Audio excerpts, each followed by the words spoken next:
Mari kita berdoa sebelum mendengar firman Tuhan. Tuhan, kami bersyukur buat pagi ini kami bersama-sama merayakan kebangkitan-Mu. Engkau bangkit Tuhan bagi kami semua. Kami punya Allah yang hidup, Allah yang berbicara dari waktu ke waktu. Bahkan saat pagi ini Tuhan, kami mau dengar firman-Mu, dan biarlah Tuhan kami memberikan hati kami sebagai tanah yang baik, sehingga kami bisa menerima firman-Mu.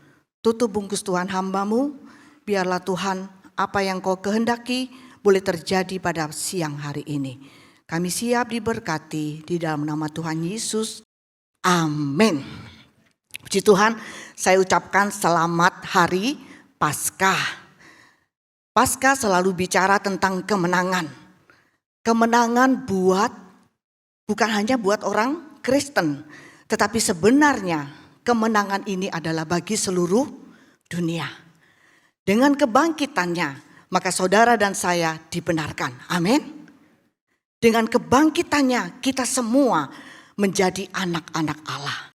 Bisa kasih salam kiri kanannya, katakan, kau anak Tuhan yang dibenarkan. Kau anak raja, terserah. Berikan yang terserah kata-kata yang terbaik ya. Jangan cuma selamat Paskah ya. Amin, tadi selamat Paskah sudah di depan. Nah, kalau kita bicara tentang kebangkitan, itu senang. Tetapi hari kebangkitan tidak ada tanpa kematian. Buat kita sekarang ini sangat mudah ya, sangat gampang karena kita tidak ada di situasi pada waktu murid-murid itu di 2000 tahun yang lalu. Mereka taunya, pahlawan saya ini kenapa mati terkutuk, disalib. Itu salah satu hukuman yang untuk orang-orang jahat ya. Salah satunya ada yang diseret dengan kuda, tetapi salib itu seperti itu. Mereka Jumat itu mereka dalam keadaan ketakutan. Tetapi hari Minggu adalah hari kemenangan. Nah, pagi hari ini itulah hari kemenangan juga bagi seluruh dunia, bagi saudara dan saya. Tidak ada kebangkitan tanpa kematian. Kalau kita bicara tentang bangkit, hidup, senang. Tapi kalau kita bicara mati, semua orang berusaha menghindari apa yang namanya mati. Tetapi Yesus memberitahu tentang dirinya. Dia kasih perumpamaan yang sangat sederhana kepada murid-muridnya pada saat itu. Kita buka dalam Yohanes 12 ayat 23 sampai 24. Ini ayat tema bulan ini. Hari ini kita terakhir bicara tentang mementingkan diri sendiri. Yohanes 12 ayat 23 sampai 24. Mari kita baca sama-sama ayat ini. 1, 2, 3. Yesus menjawab bahwa waktunya untuk kembali kepada kemuliaannya di surga telah tiba. Ia berkata, aku harus jatuh dan mati seperti sebutir biji gandum yang jatuh di tanah. Kalau aku tidak mati, aku hanya seorang diri, hanya sebutir biji saja. Tetapi kematianku akan menghasilkan banyak biji gandum yang baru, suatu panen hidup baru yang banyak sekali. Luar biasa, Yesus berkata, kalau aku tidak jatuh dan mati, maka aku hanya satu saja. Tetapi karena aku mau jatuh dan mati, maka ada satu panen hidup baru yang banyak sekali. Saudara dan saya mengalami hidup yang baru. Ketika Kristus jatuh dan mati, kita ambil bagian di dalamnya. Kita menjadi bagian orang yang ditebusnya. Maka kita menjadi biji gandum yang baru. Kalau kita mau jatuh dan mati, slide kedua, maka ada panen hidup baru yang banyak. Waktu saya baca ayat ini, ada satu pengertian yang beda ya. Jadi kalau kita tidak pernah mau jatuh dan mati bicara tentang tidak mementingkan diri sendiri ya. Tentunya kita ngerti ya karena kan sudah ada di minggu pertama, 2, 3 sama hari ini yang keempat ya. Kalau kita tidak mau menyerahkan hak kita, tidak membiarkan diri kita jatuh dan mati, tidak ada panen hidup yang baru. Buat kita juga buat orang lain. Karena Tuhan mau kita semua di sini ini menghasilkan gandum-gandum yang lain. Menghasilkan jiwa-jiwa yang lain. Menghasilkan hidup baru bagi banyak orang. Saya teringat kesaksian dari Pendeta Joyce Meyer ya. Saudara tentu tahu ya hamba Tuhan ini. Dia mengalami semasa kecil itu mengalami pelecehan seksual dari ayah kandungnya. Dan ini berlaku bertahun-tahun. Sampai akhirnya singkat cerita dia berjumpa dengan Tuhan dan dia dipakai Tuhan menjadi hamba Tuhan. Banyak panen ketika dia memberitakan firman Tuhan. Ada banyak orang diselamatkan, ada banyak orang yang dipulihkan, ada banyak orang yang hidupnya kacau menjadi mengenal Yesus. Tetapi tidak dengan ayahnya. Dan satu saat Tuhan bicara sama dia. Untuk dia berusaha mendekati ayahnya tapi ayahnya selalu menolak. Satu hari Tuhan bicara kepada dia untuk dia membuat rumah bagi ayahnya. Seorang yang disakiti dengan begitu panjang ya dalam hidupnya tuh begitu panjang dia disakiti oleh orang tuanya. Tetapi waktu dia dengar itu dia taat, dia mau menyerahkan haknya untuk membelikan rumah tentunya tidak murah. Dan ketika dia belikan rumah itu dia masih berusaha untuk mendatangi orang tuanya. Tapi orang tua ini terus masih menolak. Tetapi dalam waktu 3 tahun. Dan saya tahu 3 tahun itu bukan satu hal yang mudah. Dia sudah menabur kebaikan tetapi tidak ada respon dari ayahnya. Tetapi pada tahun ketiga ada kebangkitan. Tahun ketiga ada pemulihan. Ayahnya mau terima dan ayahnya dibaptis. Dia diselamatkan. Hari ini saya tidak tahu jatuh dan mati yang seperti apa yang Tuhan sedang minta dari saudara dan saya. Kalau kita mau bersedia menjadi seperti biji gandum yang jatuh dan mati, maka ada panen hidup yang baru. Buat keluarga kita, buat teman kita, mungkin pembantu kita. Aplikasinya apa? Bapak Ibu silakan merenungkan lagi di rumah masing-masing. Intinya saya mau katakan, kalau kita mau bersedia, tidak mementingkan diri kita sendiri, kita mau jatuh dan mati, melepaskan ego kita, ada panen hidup baru. Amin. Yang kedua, dalam terjemahan sederhana Indonesia mengatakan begini. Lalu Yesus berkata kepada mereka yang bukan Yahudi itu, sudah tiba waktunya anak manusia, yaitu aku dimuliakan melalui jalan kematian. Orang senang ketika, saya dipakai Tuhan untuk memuliakan Tuhan. Tetapi jalannya adalah jalan kematian. Mati terhadap diri sendiri, mati terhadap keinginan-keinginan daging.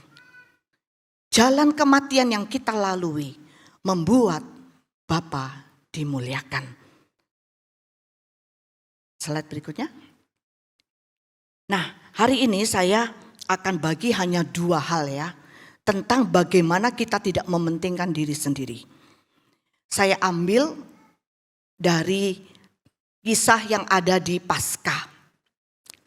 Waktu itu Yesus mengadakan malam di hari Kamis ya, yang biasa kita sebut katanya Kamis Putih. Di malam Kamis itu dia mengajak murid-muridnya untuk makan perjamuan. Setelah dia makan bersama murid-muridnya, dia ajak muridnya 3 orang untuk menemani dia berdoa. Karena apa? Karena pada waktu Yesus tahu waktunya ini sudah dekat. Waktunya dia harus jatuh dan mati ini sudah sampai. Dia butuh orang-orang yang dekat dengan dia untuk berdoa. Tetapi seperti yang Bapak Ibu sudah ketahui, apa yang terjadi? 3 murid sahabat dekatnya ini semua tertidur. Sehingga Yesus berdoa sendirian di Getsemani. Yang dia doakan apa? Kalau boleh cawan ini lalu daripadaku, tapi biarlah kehendak-Mu yang jadi. Kita bicara jalan kematian, yaitu tadi, biarlah kehendak-Mu jadi. Tetapi kita seringkali milih apa? Biarlah kehendak saya yang jadi. Yang penting saya duluan. Yang utama saya duluan. Tetapi Yesus memberikan teladan. Biarlah kehendak-Mu yang jadi. Tidak ada jalan lain. Memang dia harus mati. Setelah itu datanglah Yudas Iskariot bersama dengan para prajurit dan menangkap Yesus.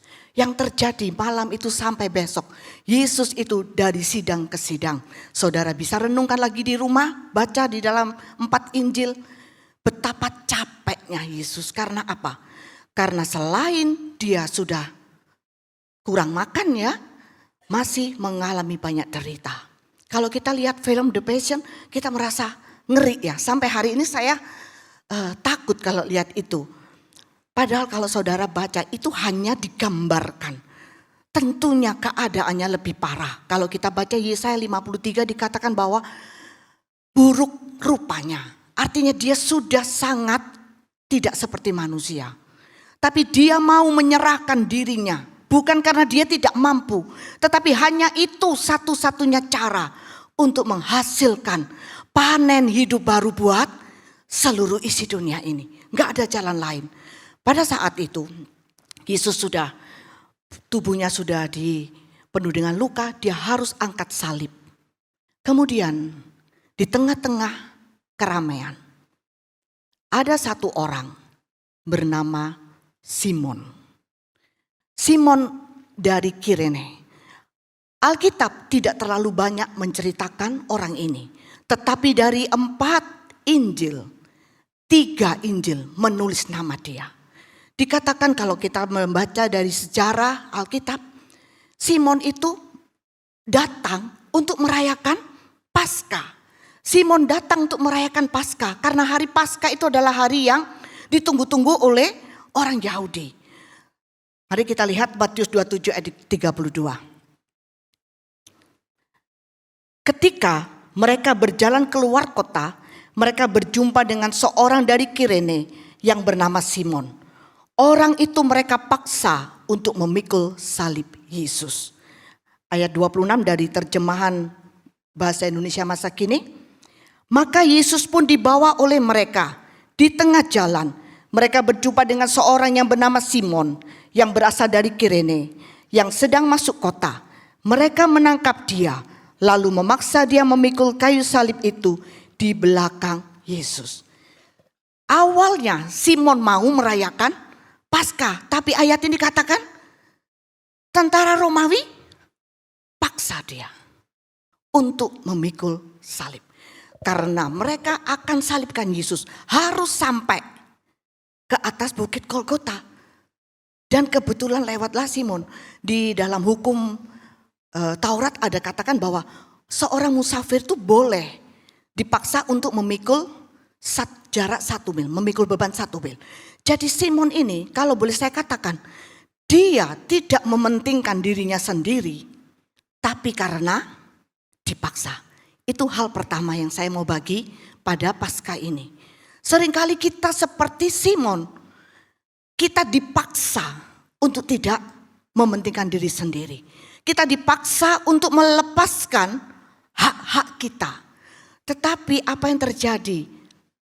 Sejarah mencatat bahwa di saat dia jalan, dikatakan tadi ayat tadi, Yesus berjalan di depannya, Simon di belakangnya. Mungkin di tengah jalan hati dia berubah. Dia ingin tahu seperti apa orang ini. Kenapa orang ini? Sampai akhirnya Yesus berkata, ya Bapa, ampunilah mereka yang berbuat salah kepada dia. Disitulah sejarah mencatat hati Simon berubah. Nah kalau saudara lihat di dalam Kisah Para Rasul 13 ayat 1 slide ke-9. Pada waktu itu di dalam jemaat di Antiokhia ada beberapa nabi dan pengajar yaitu Barnabas dan Simeon yang disebut Niger dan Lukius orang Kirene, dan Menahem yang diasuh bersama dengan raja wilayah Herodes dan Saulus. Ternyata di kemudian Simon ini menjadi pengajar di Antiokhia. Jadi pertobatan, perjumpaannya ketika dia harus memikul salib dengan paksa, itu membuat dia berjumpa dengan Tuhan. Tidak ada sesuatu yang sia-sia ketika dia mau menyerahkan haknya walaupun dengan paksa. Kemudian kalau kita lihat Roma 16 dikatakan, salam kepada Rufus dan ibunya yang bagi saya seperti ibu saya sendiri. Rufus adalah orang pilihan Tuhan yang terpuji. Ternyata Markus mencatat Simon ini adalah ayahnya Rufus. Jadi saya melihat bahwa dengan paksaan saja ternyata menyelamatkan seisi rumahnya. Paulus seorang yang luar biasa. Dia bisa bilang apa? Mamanya Simon itu kayak mama saya. Dan dikatakan bahwa anaknya itu menjadi disebut sebagai orang pilihan Tuhan yang terpuji. Hari-hari ini saya tidak tahu apa yang Tuhan tantang dalam kehidupan kita. Waktu saya merenungkan Simon ini ketika saya baca-baca bahwa dia adalah orang yang datang dari luar kota. Ingin mengadakan perayaan. Rata-rata di sini mungkin 80-90% kita adalah pendatang. Coba saya pengen tahu berapa orang di sini yang pendatang, bukan orang Timika asli. Ya, kelihatannya 90% Pak Jerry ya. Mungkin kita kayak Simon. Kita mau datang ke kota ini, kita mau perayaan. Kita mau datang kota ini karena didengar. Kota ini tempatnya duit, tempatnya emas. Tapi saya mau sampaikan kepada Bapak Ibu semua, juga diri saya sendiri. Pesan Paskah pagi ini. Saudara datang bukan hanya untuk perayaan. Tetapi di sini apa yang Tuhan minta dari hidup saudara. Mungkin kita rasa begini, loh kok kayak saya sih yang dipaksa? Kok kenapa harus saya? Kenapa bukan orang lain? Tetapi waktu kita melakukannya seperti Simon. Kita berjumpa dengan Tuhan. Berjumpa dengan kasih karunia-Nya. Maka saudara jangan khawatir. Ada kemuliaan Bapa yang dinyatakan. Ada keluarga yang diselamatkan. Ada orang tua yang dihormati. Ada anak-anak yang dikatakan, anak-anakmu adalah orang pilihan Tuhan yang terpuji. Mau Bapak Ibu semua di sini punya anak yang dikatakan seperti ini? Amin. Mari tanya sama Tuhan. Apa Tuhan yang harus kulepaskan? Kepentingan diriku yang mana yang harus kulepaskan? Itu menjadi PR kita semua pagi ini. Tetapi hal yang kedua sebenarnya Tuhan gak pengen seperti itu ya. Tapi sebelumnya saya pengen baca dulu Markus 11 ya. Ini Tuhan bicara bagus sekali ya. Markus 11 ayat 28-29. Marilah kepadaku semua yang letih lesu dan berbeban berat. Aku akan memberikan kelegaan kepadamu. Pikulah kuk yang kupasang dan belajarlah padaku. Karena aku lemah lembut dan rendah hati dan jiwamu akan mendapat ketenangan. Dikatakan apa? Melepaskan hak itu gak gampang. Tidak mementingkan urusan sendiri itu gak gampang. Tetapi Tuhan bilang apa? Belajar kepada Tuhan. Belajarlah kepadaku. Sama kayak Simon tadi. Ketika dia berjalan, Yesus di depannya. Dia berjalan, lihat Yesus di depannya. Mungkin waktu kita merasa ini kok kayaknya berat ya. Kita taruh Yesus di depan. Ketika pandangan kita terarah kepada Yesus, Roh Kudus berikan kita kemampuan lagi. Untuk kita menjalani apa yang Tuhan kehendaki. Amin. Yang kedua, sebenarnya Tuhan gak pengen juga maksa-maksa kita. Karena sebetulnya dia berkata bahwa dia itu selalu berdiri di depan pintu hati kita. Wahyu 3 ayat 20. Lihat, aku berdiri di muka pintu dan mengetok. Jikalau ada orang yang mendengar suaraku dan membukakan pintu, aku akan masuk mendapatkannya, dan aku makan bersama-sama dengan dia, dan ia bersama-sama dengan aku.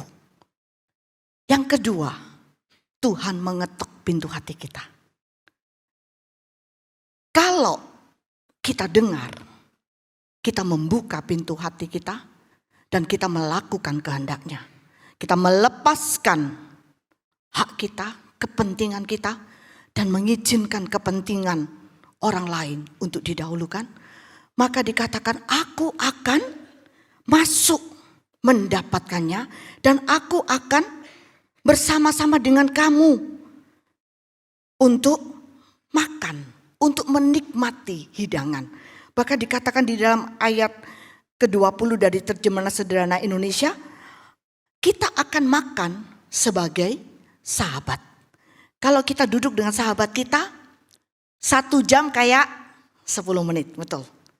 Sahabat itu kalau yang anak muda pacar ya. Duduk sama pacar sejam 2 jam, kayaknya kok gak terasa ya. Seperti saya kira masih 10 menit gitu. Dikatakan di sini, kalau kita ini mau mendengar Tuhan mengetok, dia akan masuk dalam hidup kita, dan kita akan menikmati makan bersama dia, berbincang-bincang dengan dia seperti seorang sahabat. Nah, seringkali Tuhan mengetok, tetapi kita ini tidak peduli. 1 Timotius 3 ya, 1 Timotius 3 mengatakan begini. Pada masa yang sukar, akhir zaman itu adalah masa-masa yang sukar. Kalau masa sukar, orang itu akan mencintai dirinya sendiri dan menjadi, saudara tahu ayat ini? Hamba uang. Itu masa yang sukar membuat manusia itu jadi mikirin diri sendiri. Bahkan menjadi hamba uang. Dikatakan bahwa kalau Tuhan mengetok pintu hati kita, tetapi kita tidak pernah membukanya, tidak pernah mau mendengarnya, maka tidak akan terjadi apa-apa. Tetapi kalau kita mau memberikan hati kita, telinga hati kita untuk mendengar suaranya, kita mau menurutinya, mau mentaatinya, maka Tuhan akan masuk dan akan bersama-sama dengan kita. Amin. Ada satu ayat dalam 1 Yohanes 3 ayat 17 sampai 18. Kita baca sama-sama ya ayat ini ya. 1, 2, 3. Barang siapa mempunyai harta duniawi dan melihat saudaranya menderita kekurangan, tetapi menutup pintu hatinya terhadap saudaranya itu, bagaimanakah kasih Allah dapat tetap di dalam dirinya? Ayat 18. Anak-anakku, marilah kita mengasihi bukan dengan perkataan atau dengan lidah, tetapi dengan perbuatan dan dalam kebenaran. Tuhan gak bisa maksa kita untuk membuka pintu hati, termasuk pintu dompet kita. Ya apa iya? Ya. Tetapi kalau kita mau mendengar suaranya, ketika Tuhan berkata, kamu berbagi, kita berbagi. Tapi kalau kita menutup pintu hati, dan hati kita menjadi keras, mungkin Tuhan sudah gak mau ketok lagi ya, karena kita yang mengeraskan hati. Tuhan berikan kita semua hati nurani ya. Tadi saya sempat baca dari Timotius berkata begini. Kalau kita menolak hati nurani, kandaslah iman kita. Kalau Tuhan ketok, sebenarnya Tuhan sudah bicara. Ini loh, kamu harus lakukan ini sebagai bukti bahwa kamu tidak mementingkan dirimu sendiri. Tapi kita tidak mau. Kita menutup pintu hati kita. Kita mengeraskan hati kita. Lama-lama hati nurani ini jadi keras. Dan dikatakan ketika hati nurani kita biarkan seperti itu, kandaslah iman kita. Gak heran kalau kemudian kita jadi orang yang gak bisa percaya sama Tuhan. Tapi percaya kepada diri sendiri, kekuatan sendiri dan sebagainya. Dan saudara tahu gak? Satu ayat di dalam Alkitab katakan begini. Kalau anak manusia itu datang, apakah dia mendapati iman. Ibrani 11 katakan, tanpa iman orang tidak berkenan kepada Allah. Jadi kalau saya hubungkan, ketika kita membiarkan pintu hati kita tertutup untuk segala sesuatu yang Tuhan sedang bicarakan dengan kita, hati nurani kita jadi keras. Kalau hati nurani kita jadi keras, kandaslah iman kita. Kalau kandas iman kita, ketika Tuhan datang, saudara enggak ikut. Tadi kita nyanyi lagu, satu saat dia datang. Hari ini kita mengalami merayakan kebangkitannya. Satu saat dia datang. Dan dia akan bawa kita semua yang didapati masih punya iman. Saya tidak tahu hari ini apa yang sedang Tuhan ketuk di hati nurani kita. Biarlah menjadi refleksi kita di Paskah ini. Buka. Apa yang Tuhan suruh. Mungkin itu hal sederhana. Tadi sempat saya terlintas di pikiran saya. Mungkin kita sedang ingin sebuah panen hidup baru dari anak-anak kita. Nah mungkin Tuhan bilang gini. Ambil waktumu. Jangan pikirkan dirimu sendiri. Doa. Doakan anakmu. Mungkin kamu harus bangun, mengerang di tengah pagi. Kita bilang, gak enak Tuhan. Enakan nonton film. Atau mungkin kita enakan main TikTok ya. Ibu-ibu suka TikTok ya. Atau kita mau main Facebook. Ternyata Tuhan bilang gini, ini saya lagi ketuk pintu hatimu. Kamu ingin ada panen hidup baru dari keluargamu? Bangun. Jangan tidur enak-enak, bangun berdoa. Meratap, menangis di hadapan dia sampai terjadi pemulihan. Nah mungkin itu yang Tuhan sedang ketuk. Atau mungkin hari ini saudara Tuhan sedang minta dalam hidup saudara. Untuk menolong keluarga. Tapi saudara terus menutup pintu hati. Saya sendiri enggak cukup. Atau mungkin Tuhan sedang minta sesuatu yang saudara merasa ini sangat berharga dalam hidup saya, dalam pekerjaan saya. Tetapi Tuhan sedang bicara. Mari, biarlah kita punya hati yang lembut. Kita bilang sama Tuhan, biarlah kehendak-Mu yang jadi. Aku mau ikut kehendak Tuhan. Seringkali waktu kita merasa, wah kalau begini saya yang rugi dong. Tapi dalam Roma 5 ayat 2. Ayatnya kalau diterjemahkan secara bebas itu seperti ini. Ketika kita membuka pintu bagi Tuhan, pada saat yang sama kita mendapati bahwa Tuhan telah membukakan pintunya bagi kita. Kita mendapati diri kita berdiri di tempat yang selalu kita harapkan, yaitu dalam anugerah dan kemuliaan Tuhan yang terbuka lebar. Kita berdiri teguh dan meneriakkan pujian bagi Tuhan. Ayat ini luar biasa ya. Jadi dikatakan waktu kamu, waktu saudara, waktu saya mau buka pintu untuk Tuhan. Pada saat yang sama kita dapati bahwa Tuhan membukakan pintunya bagi kita. Pintu kita mungkin kecil, tapi pintu Tuhan itu luar biasa. Dikatakan apa?